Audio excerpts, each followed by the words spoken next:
As with many other Arab Americans, Palestinian immigration to the United States began in earnest at the end of the 19th century.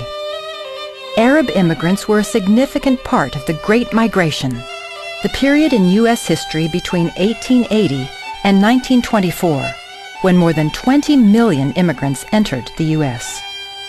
Most of these immigrants originated in Southern and Eastern Europe, but more than 95,000 Arabs came from present-day Syria, Lebanon, Jordan, and Palestine.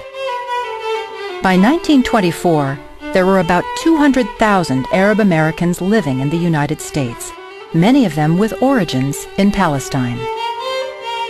They settled all over the country, often first peddling wares door to door before opening shops and businesses. They established companies, founded newspapers, created social clubs, and assimilated into American life while preserving aspects of Arab and Palestinian culture. Many proudly served our country in the armed forces during the First and Second World Wars and in subsequent conflicts. A second wave of Palestinian immigration came after 1967, when many Palestinians sought opportunity in the United States, as well as a refuge from war, oppression, exile, and dispossession in the Middle East. Mohamed Abu ElHwa was among the first Palestinian, Arab, and Muslim immigrants to the United States. In 1902, the 15-year-old Mohammed left his hometown Tours on the Mount of Olives, just outside Jerusalem. His long detoured journey to America took him from Tours to Jaffa to Port Said in Egypt, then to Singapore, Bombay, and Southampton, England. Finally, on November 7, 1904, Mohammed reached New York City and at Ellis Island entered the United States, rechristening himself A. Joseph Hauer. Like so many other Arab immigrants, Hauer began working as a salesman. He then opened a successful clothing store. Hauer then found his way into what would become his life's work, the building trade in and around Washington, D.C. Over many decades, he developed some of the most recognizable structures in our nation's capital, including many well-known apartment buildings, as well as the first high-rise apartment house in Virginia.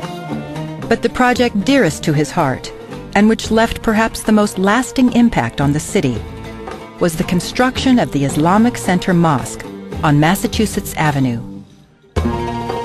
In 1943, along with the ambassador of Egypt, Hauer helped found and provide early funding to a committee to build a major mosque in Washington, D.C. In 1948, Hauer, placing a silver dollar on the ground for luck, began work at the Massachusetts Avenue site. The mosque was completed in 1954 and dedicated by President Dwight D. Eisenhower on June 28, 1957. In spite of his many achievements in the New World and his extremely effective assimilation into the business and social life of Washington, Hauer never forgot his homeland, Palestine, and provided a mosque, a school, and a cemetery for his native town, Tours. In 1911, Wadia Ibrahim made his way from Haifa to Port Said, to Liverpool in northern England, and from there to New York City. After working as a salesman and taking classes at Western Reserve University, Wadia signed up for the American Expeditionary Forces that entered World War I, and along with hundreds of thousands of other American doughboys, served in France under General Pershing. After the war, Wadia returned to Cleveland and went into business with his older brother Asad, known in Ohio as Al. Though fiercely proud of his World War I service and his U.S. citizenship, Wadia, now renamed William A. Saeed, returned to Palestine and married. There, along with his older cousin Boulos Saeed, he established the Palestinian Educational Company, and later the Standard Stationery Company. Wadia managed the several branches in Egypt. The Saeeds, though Palestinians in every respect, saw themselves and lived as the family of an American businessman in Egypt. However, Wadia and his wife made sure that all of their children were born in Jerusalem. One of these children, young Edward, would grow into one of the most prominent and influential figures in the Palestinian-American community. After schooling in Cairo and Jerusalem, the Saeeds sent Edward on a journey of American education, beginning at Northfield Mount Hermon Prep School in Massachusetts, and then on to Princeton and Harvard.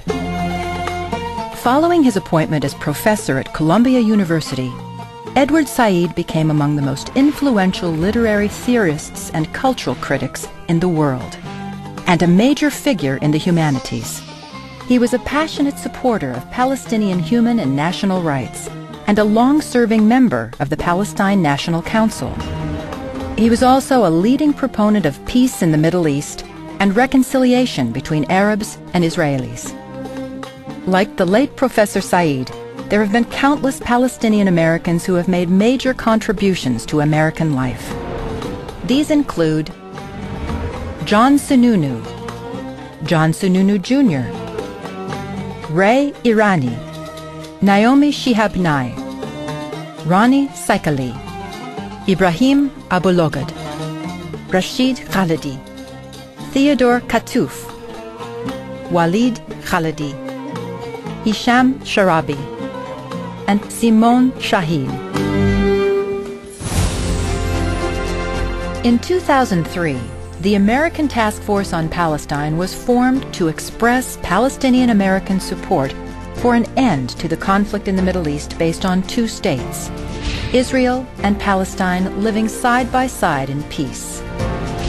ATFP's work is based on a commitment, first and foremost, to our country, the United States, and the conviction that the establishment of a Palestinian state is in the American national interest.